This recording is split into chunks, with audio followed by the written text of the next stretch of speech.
मेरे ससुर का मुझे देखना पसंद नहीं था तो मैंने पिछले 20 दिन से रोज मेरे पेट एक काला निशान निशान नजर आ रहा था। ये कुछ स्याही जैसा दिखाई दे रहा था और इस निशान से मैं बहुत परेशान हो गई थी। कौन था रोज रात में यह निशान मेरे पेट पर लगाता था? मैं जब भी नहाती तो ये निशान हल्का हो जाता था, पर दोबारा रात को फिर से उसी जगह ये निशान मुझे दिखता था। पहली बार जब मैंने ये निशान देखा तो मुझे लगा था कि शायद कुछ लग गया होगा, लेकिन अब तो ये निशान रोज मेरे पेट पर मुझे नजर आने लगा था। मैं शक करती भी तो किस पर, क्योंकि घर में मेरे अलावा बस 2 ही लोग थे। एक मेरे ससुर जी और दूसरी एक काम वाली लड़की जो कि मेरी ही उम्र की थी। बात यह है कि मेरी शादी के बाद ही मेरे पति को वापस विदेश जाना पड़ा, क्योंकि वो वही जॉब करते थे। मेरे ससुराल में मेरे ससुर जी ही थे। सास की तो पहले ही मृत्यु हो चुकी थी और मेरे पति ईशान अपने माता पिता के इकलौते बेटे थे, लेकिन जॉब दूसरे शहर में करते थे। मेरे पति अक्सर मुझे कहते थे कि तुम्हारा वीजा लगवा कर तुम्हें भी मैं अपने पास ही बुला लूंगा। मैं अपने पति के जाने पर बहुत उदास थी, मन नहीं लगता था घर में। वो तो अच्छा है कि घर में एक नौकरानी भी थी जो दिन रात रहती थी, वरना तो घर में मैं और मेरे ससुर जी ही अकेले होते। लोग तरह तरह की बातें ना बनाएं, इसलिए मेरी शादी से कुछ दिन पहले ही एक नौकरानी को दिन रात के लिए मेरे पति ने रख दिया था। पूरे घर का काम वही करती थी और रात को मेरे साथ सो जाती थी। वो भी जवान लड़की ही थी। पहले तो मेरे ससुर जी का ज्यादातर समय अपने कमरे में ही गुजरता था या फिर लाउंज में टीवी देखकर। मेरे ससुर जी थोड़े अलग तरह के इंसान थे। खाना खाने से पहले 10-15 मिनट तक हाथ ही धोते रहते थे। फिर भी उन्हें शक होता था कि पता नहीं कौन सा हाथ ठीक से धुला है और कौन सा नहीं। पूरी तसल्ली करने के बाद ही खाना खाते थे। हमेशा टीवी देखते रहते, मुझसे वो ज्यादा बात भी नहीं करते थे। बस जब भी काम होता तो बुला लेते थे, नहीं तो कभी आवाज नहीं देते थे। मैं पूरा दिन उस नौकरानी से घर के काम करवाती और साथ साथ बातें भी करती रहती थी। शुरू के महीने तो ऐसे ही गुजर गए। नयन से भी मेरी हर 2-3 दिन में बात होती थी। मैं हर बार उनसे अपना वीजा के बारे में जरूर पूछती, लेकिन यही कहते कि कोशिश कर रहा हूँ। जब कभी मैं नौकरानी से अपने ससुर जी के कमरे में सफाई करने को कहती तो वो नहीं करती थी। कहती थी, दीदी आप भी मेरे साथ चलो, मुझे अकेले बहुत डर लगता है। बार बार मुझसे कभी बैठकर चादर बदलवाते रहते हैं, कभी कहीं झाड़ू लगवाते हैं, कभी कहीं। उसकी बातें सुनकर मैं तो हंसने लगी, तो कहती, नहीं दीदी मुझे सच में उनसे डर लगता है, उनकी नजरें अच्छी नहीं है। क्या आपको पता है, कल मुझे कहने लगे इतनी गर्मी है, मैं कमरे में नहाने जा रहा हूँ, तुम चाहो तो दुपट्टा उतार कर काम कर लेना। मुझे उसकी ये बात बहुत अजीब सी लगी, तो मैंने यह कहकर टाल दिया कि बेटी समझकर तुम्हारा ख्याल किया होगा। वो कहती, जाने भी दो दीदी, मैंने तरह तरह के लोगों के घरों में काम किया है, सबकी नजरों को अच्छी तरह से पहचानती हूँ मैं। ये बोलते हुए वो किचन में चली गई और मैं भी अपने काम में लग गई। लेकिन अब जो मेरे साथ हो रहा था वो कुछ अजीबोगरीब था। आखिर कौन था जो रोज रात को काला रंग मेरे पेट पर लगाता था और मुझे महसूस भी नहीं होता था। रात को मैं बहुत देर तक जागती रही। वो काम करने वाली लड़की मेरे ही कमरे में जमीन पर बिस्तर लगाकर सोती थी। रात के करीब 2 बज गए थे और मैं अब तक उठी ही थी, ये देखने के लिए कि कौन ऐसा करता है। लेकिन फिर पता नहीं कब मुझे नींद आ गई। पूरा दिन घर के कामों की वजह से मैं इतना थक जाती थी कि पूरी रात मेरे लिए जगे रहना बहुत मुश्किल था। एक दिन तो मेरे होश ही उड़ गए। जब मैंने अपने ससुर जी को उंगली से किसी खाली कागज पर कुछ लाइनें खींचते हुए देखा। मैं तो उन्हें शाम की चाय देने के लिए गई थी, लेकिन जो कुछ देख चुकी थी वो मेरे होश उड़ाने के लिए काफी था। जब उनकी मुझ पर नजर पड़ी तो पहले तो मैं घबरा गई और मुझे देखते ही वो गुस्से से बोले, तुम बिना पूछे क्यों मेरे कमरे में आ जाती हो? क्या तुम्हें किसी ने यह तमीज नहीं सिखाई कि दरवाजे पर पूछकर इजाजत लेते हैं? पहली बार उन्होंने मुझसे इस लहजे में बात की। मेरा तो रंग फीका हो गया था और मैं वापस पलट गई और सीधा अपने कमरे में आ गई। अब तो मेरे दिल की धड़कनों का यह आलम था कि जैसे सीने से दिल निकलकर बाहर ही आ जाएगा। मेरे पेट का निशान अब तो मेरे दिमाग में घूम रहा था। तो क्या वो निशान मेरे ससुर जी ने लगाया है? दिल ये मानने को तैयार ही नहीं था। वो तो मेरे पापा की जगह है। मैं ऐसा कैसे सोच सकती हूँ? लेकिन हकीकत थी कि मेरे पेट पर जिस तरीके की स्याही का निशान होता था, मेरे ससुर भी उसी रंग की स्याही से कागज पर कुछ लकीरें खींच रहे थे। एक दिन मैं अपने कमरे से निकलकर किचन में गई तो मेरे ससुर जी नौकरानी के बिल्कुल पीछे खड़े थे। वो बड़े ही आराम से बर्तन धो रही थी। वो उसके बहुत करीब थे। मुझे ये बात बहुत अजीब सी लगी।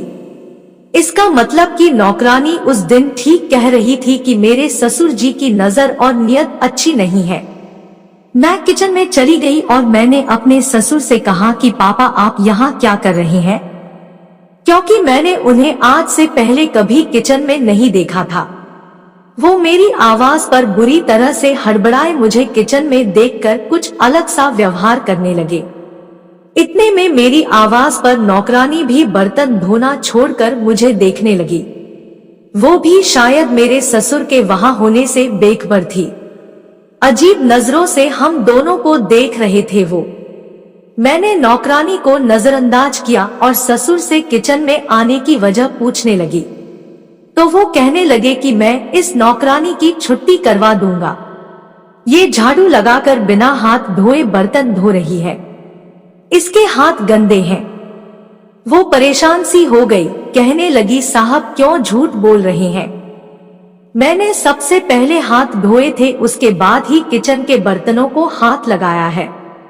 मेरे ससुर तो उस नौकरानी से बहस पर उतर आए, कहने लगे कि तुम झूठ बोल रही हो। मेरे बेटे के पैसे हराम के हैं क्या?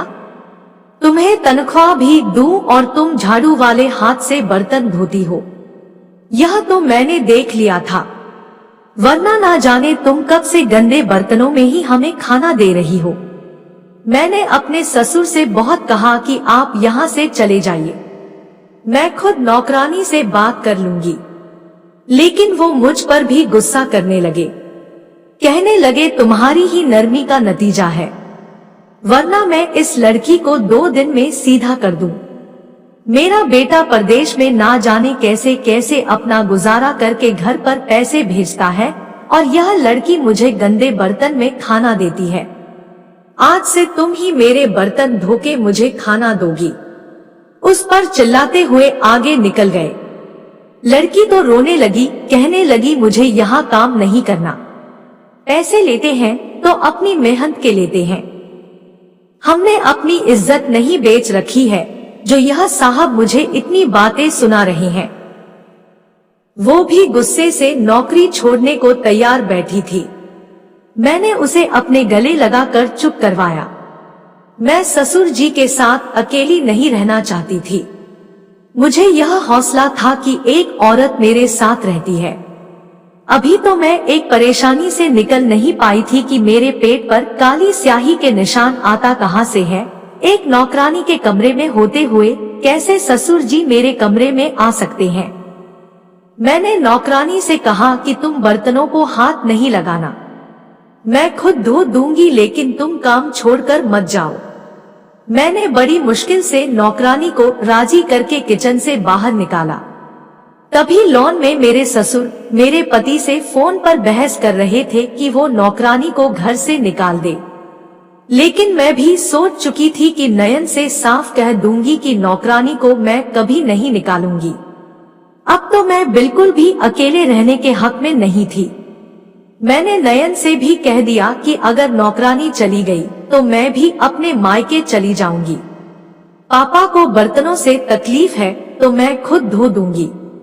मेरे पति ने अपने पापा को ना जाने कैसे समझाया, क्योंकि अब यह बहस नहीं कर रहे थे। मैं खुद बर्तन धोने लगी। मैं खाना ससुर के सामने खुद रख देती थी। अभी मैं कुछ देर आराम के लिए अपने कमरे में जाने लगी तो वो मुझसे कहने लगी कि आज के बाद मुझे यह नौकरानी मेरे कमरे में नजर ना आए। आज के बाद मेरे कमरे की सफाई का ख्याल तुम रखोगी। यह सुनकर मैंने सर हिला दिया। मैंने सोचा कि अभी सब गुस्से में है, 2-4 दिन काम कर देती हूँ, फिर खुद ही ठीक हो जाएंगे। लेकिन मुझे क्या पता था कि उनका मुझे अपने कमरे में बुलाने का मकसद क्या था। मैं जब ससुर के कमरे में पूछ कर गई ताकि उनके कमरे में सफाई कर दूं, तो फिर से काली स्याही से सफेद कागज पर लकीरें खींच रहे थे। मुझे देखकर जल्दी से सब कुछ दराज में रख दिया और सीधे होकर बैठ गए। मैंने कहा, पापा मैं सफाई कर दूं? तो कहने लगे, हाँ कर दो। मैंने उनके बेड की चादर बदली और झाड़ू लगाने लगी, लेकिन वह बार बार मुझे ही देख रहे थे। एक बार भी उन्होंने मुझसे नजरें नहीं हटाई थी, और अगर वो यूं ही देखते तो मैं कभी भी सुकून से काम नहीं कर सकती थी। मेरे हाथ भी घबराहट के मारे कांपने लगे। मैं बार बार दुपट्टे से अपना चेहरे पर आने वाला पसीना पोंछ रही थी, साथ ही साथ कालीन पर झाड़ू भी लगा रही थी। मेरे ससुर कुर्सी से उठकर मेरे पास आ गए। वो मेरे सामने खड़े हो गए तो मुझे भी खड़ा होना पड़ा। मुझे कहने लगे, इतनी गर्मी है, तुम अपना दुपट्टा उतार कर झाड़ू लगा लो। मैं तो वैसे भी वॉशरूम में नहाने जा रहा हूँ, कमरे में कोई नहीं है। उनका इस तरह धीरे से बात करना मुझे तो हैरत हो रही थी। वो तो हमेशा तेज आवाज से ही बात करते थे। मुझे नौकरानी की बात याद आ गई। मैंने कहा, नहीं, मुझे अपना दुपट्टा पहनकर काम करने की आदत है। अभी मैं यह कह ही रही थी कि उन्होंने अपनी जेब से रुमाल निकाला और मेरे चेहरे से पसीना साफ करने लगे। मैं पीछे हटी, वो भी घबरा से गए और फौरन वो अपने कमरे के वॉशरूम में चले गए। मेरे दिल की हालत तो ऐसी थी कि धड़कन चलना ही भूल गई थी। मुझे तो अब अपने ससुर के कैरेक्टर पर शक होने लगा। मैंने जल्दी जल्दी उनके कमरे की सफाई की और कमरे से बाहर निकल गई। पूरा दिन मैं परेशानी में थी। रही बात रात की, तो जब मैं नौकरानी के साथ अपने कमरे में आई तो वो जमीन पर अपना बिस्तर बिछाने लगी। मैंने कहा, माला जरा इधर आओ, मेरी बात सुनो। मैंने सोचा मुझे नौकरानी से सारी बात बतानी चाहिए। वो अपना बिस्तर छोड़कर मेरे पास आकर बैठ गई। मैंने उससे कहा कि तुम जो कुछ भी मेरे ससुर जी के बारे में कहती हो, मुझे भी वो सच लगने लगा है। फिर मैंने उसे यह भी बता दिया कि रोज मेरे पेट पर काली स्याही का निशान होता है। यह बात सुनकर मुझे हैरत से फटी आंखों से देखने लगी। कहने लगी, दीदी मुझे तो आपके ससुर पर पहले से ही शक था। मुझे तो लगता है कि वह आप पर कुछ गलत भी करते हैं। हमारे गांव में भी एक ससुर ने गलत करके अपनी बहू से शादी कर ली थी। उसका पति भी बाहर रहता था। नौकरानी की बात सुनकर मेरे होश उड़ गए। पहले तो साहब मुझे देखते रहते थे, और अब मेरी जब भी उन पर नजर पड़ती तो वो आपको ही देख रहे होते हैं। मुझे भी निकालने के चक्कर में है, इसलिए तो बिना वजह मेरे हर काम में नुक्स निकालते हैं। मेरा जी तो यह सब सुनकर घबराने लगा है। मैं अपना कमरा लॉक करके सोने लगी थी। अब मेरे पेट पर निशान भी नहीं होता था। अब तो मुझे यकीन होने लगा था कि रात को जरूर मेरे ससुर ही मेरे कमरे में आते हैं। शायद कोई गलत काम भी करते हैं, लेकिन ऐसा कैसे मुमकिन था। जब से मैंने कमरा बंद करना शुरू किया, मेरा ससुर मुझे घूर घूर कर देखने लगे थे, लेकिन मैंने परवाह नहीं की। कुछ दिन के बाद ही मेरे ससुर तो मुझ पर चिल्लाने लगे। कहने लगे कि तुम अपने कमरे का दरवाजा क्यों लॉक करती हो। मेरा बेटा तुम्हें मेरी जिम्मेदारी पर छोड़ कर गया है। मुझे इस नौकरानी पर बिल्कुल भरोसा नहीं है, इसलिए खुद आकर बार बार कमरे में झांकता हूँ कि कहीं यह कुछ चुरा कर भाग ना जाए। मुझे तो अपने ससुर की बात का भरोसा नहीं था। मैंने रात को नयन से कह दिया कि मेरे वीजा का जल्द से जल्द बंदोबस्त करो, मुझे उनके पास जाना है। जो बात मुझे नयन ने बताई यह सुनकर तो मुझे रोना आने लगा।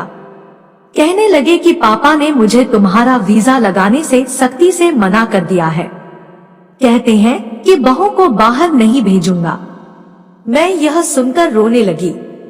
मैंने कहा नयन मुझे यहाँ नहीं रहना, या तो आप वापस आ जाओ या मुझे अपने पास बुला लो।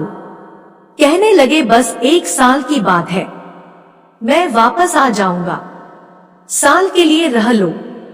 मैं इस बात पर भी नहीं मानी थी, लेकिन नयन अपनी मजबूरियां बताने लगे। 1 साल के बाद उन्हें पैसा मिलने वाला है, अगर अभी आ गए तो नुकसान हो जाएगा। मुझे अपनी होने लगी थी कि ना जाने वह क्या चाहते थे। मैं तो अब सांस भी नहीं ले सकती थी। अब तो उन्होंने अपने सारे काम मुझसे करवाने शुरू कर दिए थे। जिस दौर से मैं गुजर रही थी वो मैं ही जानती थी। अब तो वो हर बात पर मुझे बुलाने लगे। मैं अपने कमरे में दोपहर को आराम करने जाती तो एक हंगामा मचा देते। तुम्हें मेरी कोई फिक्र नहीं है, मुझे खाना देकर समझती हो कि तुम्हारी जिम्मेदारी पूरी हो गई है।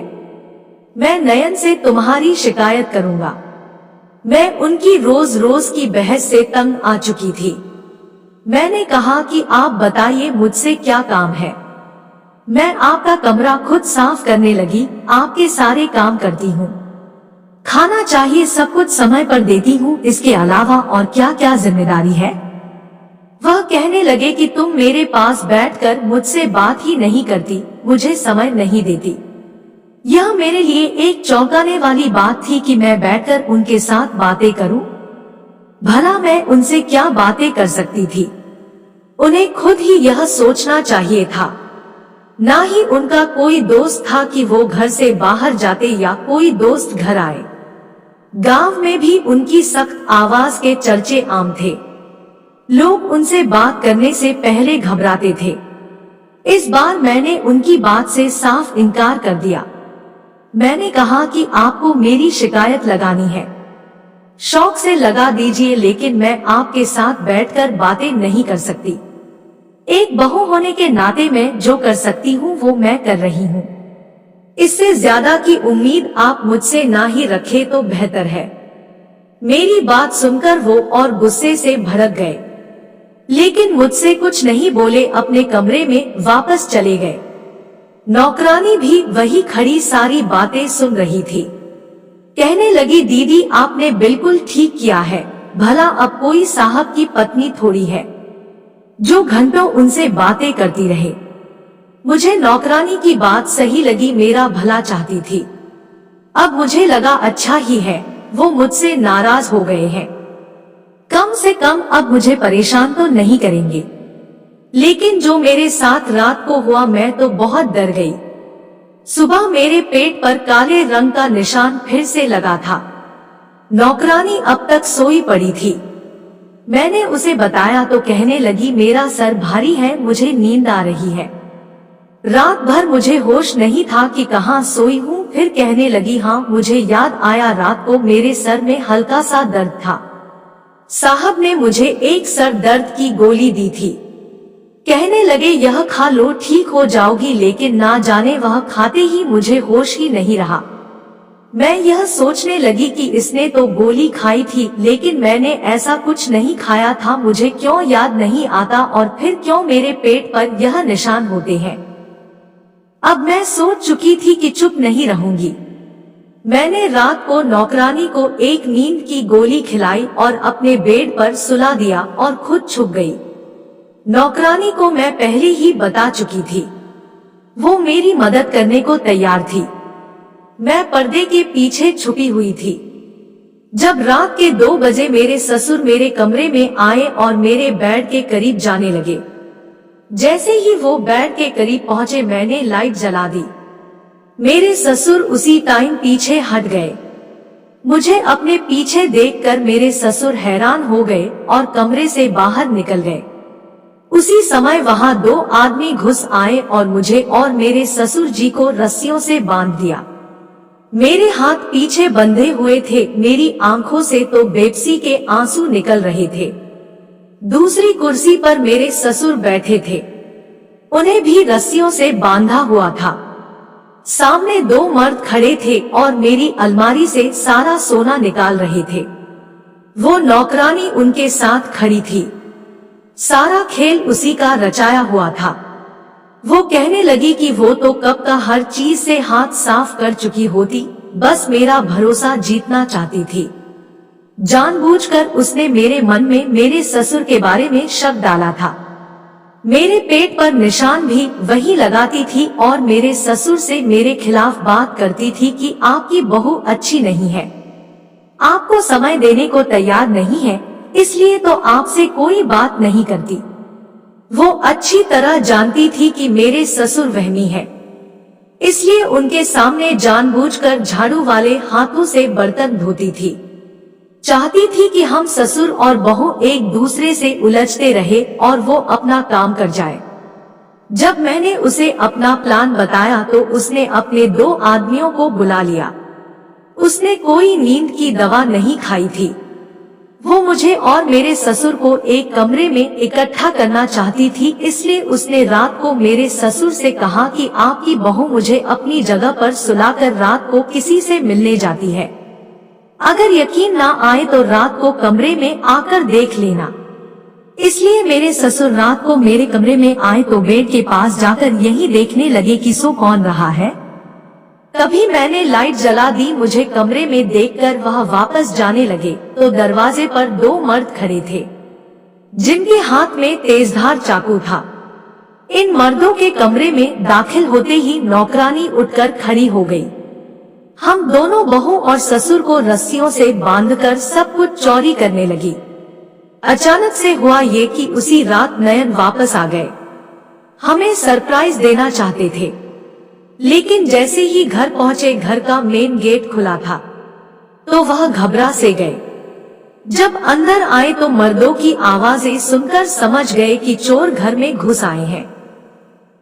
उन्होंने ससुर के कमरे में जाकर पुलिस को फोन कर दिया और पुलिस घर पर पहुंच गई और हम बाल बाल बच गए। मैंने दूसरे शहर जाने से सख्ती से मना कर दिया कि हम कम पर गुजारा कर लेंगे, लेकिन किसी नौकर को दिन रात अपने घर नहीं रखेंगे। वह घर के भेदी होते हैं और फिर जब मौका मिलता है अपना काम कर जाते हैं। शादी को 5 साल गुजर गए हैं, अब मेरे 2 बच्चे भी हैं, लेकिन मैं घर के सारे काम खुद करती हूँ। नौकरानी के लिए अगर मेरा पति कह भी दे तो मैं साफ इनकार कर देती हूँ। कहानी सुनने के लिए धन्यवाद। कहानी अच्छी लगी हो तो वीडियो को लाइक और शेयर कर देना। साथ ही चैनल को सब्सक्राइब जरूर कर लेना ताकि ऐसी ही वीडियोस आपको मिलती रहे।